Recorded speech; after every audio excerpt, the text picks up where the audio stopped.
pessoal, tudo bom? Mais um Voando com Baleias no ar. Feliz 2026, meus queridos, minhas queridas, meus querides. Só lembrando que mesmo em 2026, toda quinta-feira a gente vai estar no ar às 6 horas da manhã no Spotify e ao meio-dia no YouTube. E aí, como que foi a virada de ano de vocês? Tudo certo? Vocês são do tipo supersticiosos que fazem tipo simpatia, de pular 7 ondinhas, comer os caroços das uvas, as lentilhas, caralho?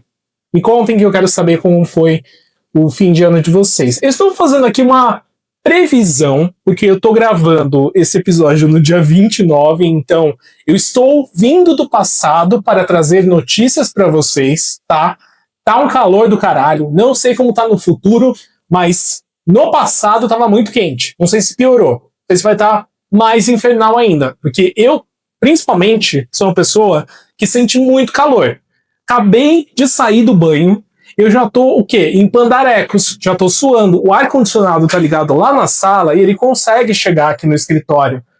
Mas eu tô cagando de suor. Eu tô, derretendo já. É terrível, odeio calor, odeio. Se você gosta, é um problema seu, porque calor só é bom quando você tá na praia com uma cerveja ou uma caipirinha na mão. De resto, meus queridos, não funciona. Enfim, mas não é sobre isso, né? Espero que vocês tenham tido uma virada muito legal, muito gostosa, com seus amigos, parentes, com as pessoas que vocês amam, ou até mesmo sozinhos. Tem gente que gosta de passar sozinho e não tem nada de errado nisso. Que 2026 seja um ano muito legal pra gente, muito melhor que 2025. Dizem por aí, né, que 2026 é um ano 1, que 2025 foi o ano 9 de conclusões, e 2026 é um ano 1, ou seja, um ano de recomeços. Então, que realmente seja um ano de recomeços pra gente. Eu acredito, porque, meus amigos, eu estou precisando de um recomeço positivo de preferência. Porque o que foi de pedrada esse 2025 não está escrito. Bom, mas o que eu queria falar com vocês antes disso, na verdade, antes da gente entrar no meu tema, eu não posso deixar de registrar aqui o que eu ganhei de Natal da minha sobrinha. Fui passar o Natal com os meus pais, com a minha família, na minha cidade natal, e minha sobrinha fez isso daqui de presente para mim, com todo o amor do mundo, numa caixinha do Mario Bros. Esse aqui sou eu, escrito Nintendo Switch. Olha que coisa mais linda, gente. Tem 8 anos, muito fofo. Ela adora Mario, Peach, essas coisas, e muito disso pela minha influência, porque a gente sempre jogou desde que ela tinha pelo menos 2 anos de idade. Eu colocava ela no colo e ficava brincando com ela de videogame. Lógico que ela não entendia, né? Ela também me deu esse carrinho aqui da Peach pra eu guardar, tá aqui no escritório. Só queria mostrar mesmo pra vocês os meus presentes de Natal.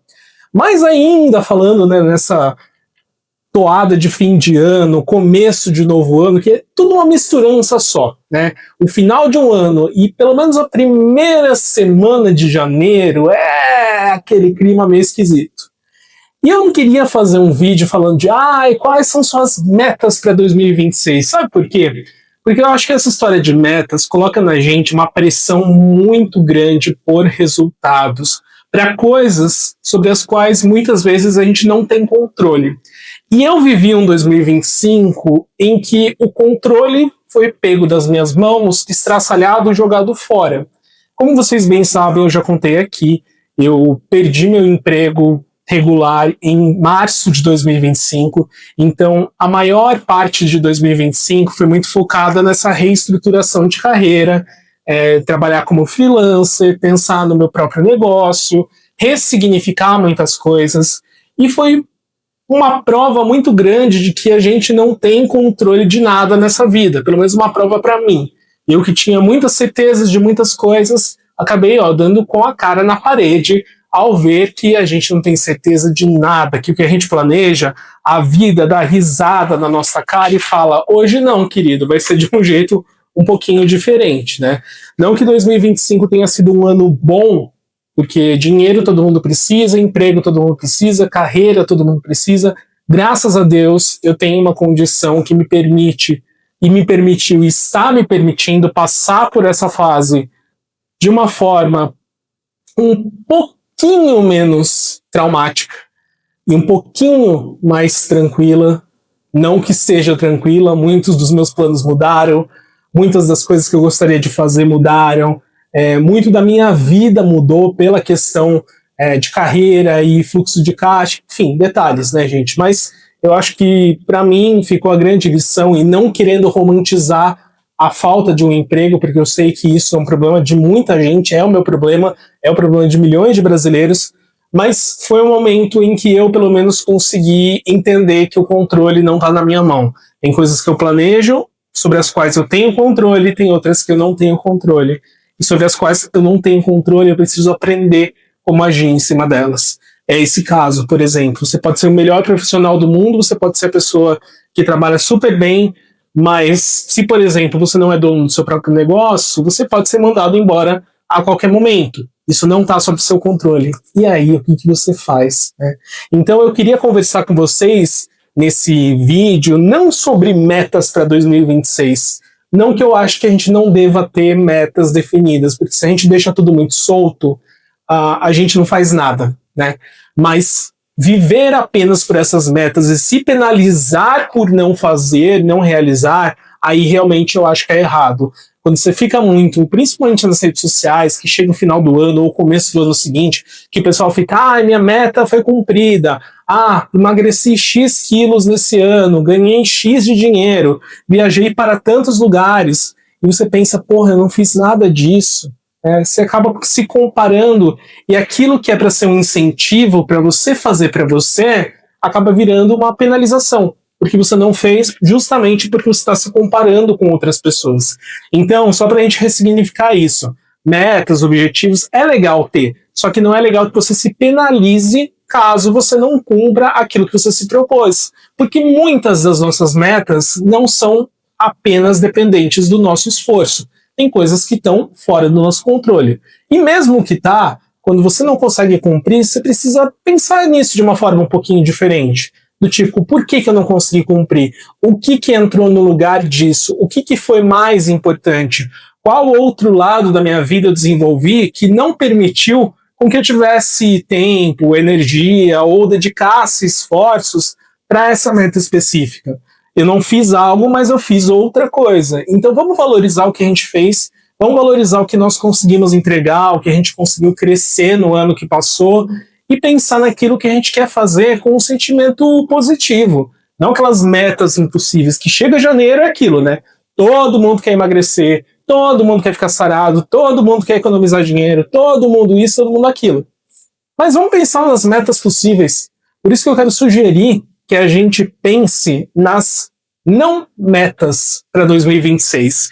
O que seria isso? Eu acho que para 2026 a gente pode pensar nas coisas que acontecem ao acaso, na espontaneidade da vida, como a gente lida com aquilo que é incontrolável. Porque meta pressupõe que você vai ter tudo sob seu controle, basicamente. Né? É como se você pensasse numa empresa.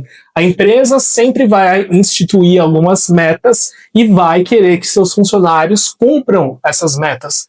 E quando você não cumpre, a empresa não entende que existem coisas que ou são culpa do funcionário, responsabilidade dele, aliás, realmente, mas outras que estão fora do controle. Então, por isso que essa coisa de metas acaba sendo muito agressiva, muito até cruel com a gente quando a gente institui e não consegue cumprir. Então, que tal a gente abraçar um pouco mais a espontaneidade da vida? Que tal a gente pensar em 2026 em coisas que aconteçam ao acaso, que a gente consiga seguir o fluxo dessas coisas e nos beneficiar a partir delas? Por exemplo, ao invés de você falar, não, esse ano eu vou meter o shape, esse ano eu vou ficar saradão, até março vou estar participando de um campeonato de fisiculturismo, até junho estou ganhando o campeonato da América Latina. Fala assim, eu vou me propor a tentar fazer uma atividade diferente a cada 15 dias. Eu vou convidar um amigo meu para ir à academia comigo. Eu vou caminhar por um lugar, independente de qual seja a quilometragem desse lugar, pensando talvez no trajeto que eu queira conhecer. Por que a gente não pensa, falando de caminhada, ao invés de quantos quilômetros eu vou andar, naquilo que eu quero ver daquele lugar? Tipo, eu faço o mesmo trajeto no meu bairro para ir à padaria. hoje, para eu me exercitar, que seja 1 quilômetro, 2 quilômetros, menos até, tanto faz, hoje eu vou por um outro trajeto. E eu vou me dar o tempo desse trajeto para eu ver outras coisas. E vou ver o que eu vou encontrar nesse caminho. Talvez seja um trajeto muito mais legal. Às vezes a gente fica com a meta na cabeça e esquece que tem que ser bom, tem que ser divertido, tem que ser gostoso. E eu acho que, na verdade, agora pensando um pouquinho, falando isso para vocês, eu acho que essa é a minha grande birra com as metas e todo esse discurso de fim de ano, começo de ano, que tudo tem que ser, tem que acontecer, tem que ser muito grande, e deixa de ser prazeroso, deixa de ser gostoso, deixa de ser divertido. E a gente já tem tanta obrigação na vida, tantas coisas que a gente precisa fazer sem querer, mas que nos mantém aqui como seres humanos. Então, o nosso trabalho, a burocracia do nosso dia a dia, a escola, a faculdade, os estudos, as relações. Por que a gente vai escolher sofrer mais por algo que é para nosso benefício, mas a gente coloca um negócio tão absurdo, tão alto, que faz com que não seja legal?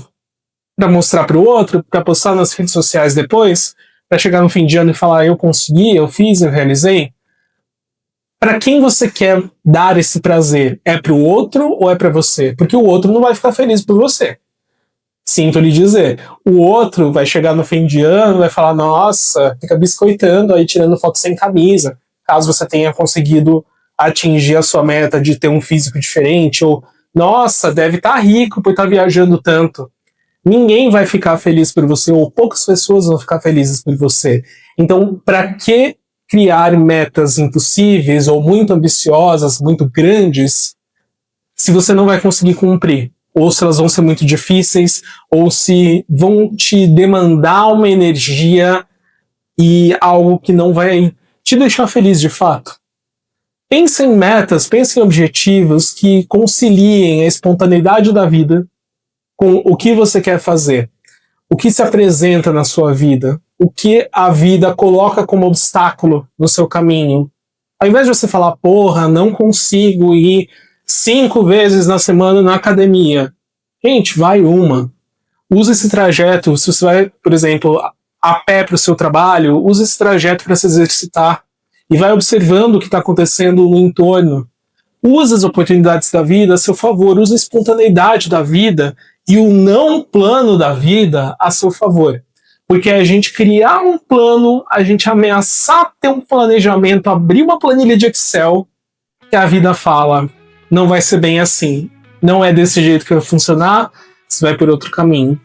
E aí onde ficam as nossas metas? Se elas forem inflexíveis, elas caem por terra na hora. Então, bora abraçar um pouco mais de espontaneidade, um pouco mais de flexibilidade em 2026. Bora investir em não metas. É o que eu desejo para vocês, tá bom? Voando com Baleias vai ficando por aqui, então não se esqueçam que em 2026 continuamos juntos às quintas-feiras, sempre às 6 horas da manhã no Spotify e ao meio-dia no YouTube, sempre que possível, com os cortes no Instagram, TikTok e YouTube em formato Shorts, tá bom? Espero que vocês fiquem bem, tenham um excelente ano, se cuidem e a gente se vê no próximo episódio. Um abraço para vocês, valeu, falou e até lá. Tchau, tchau.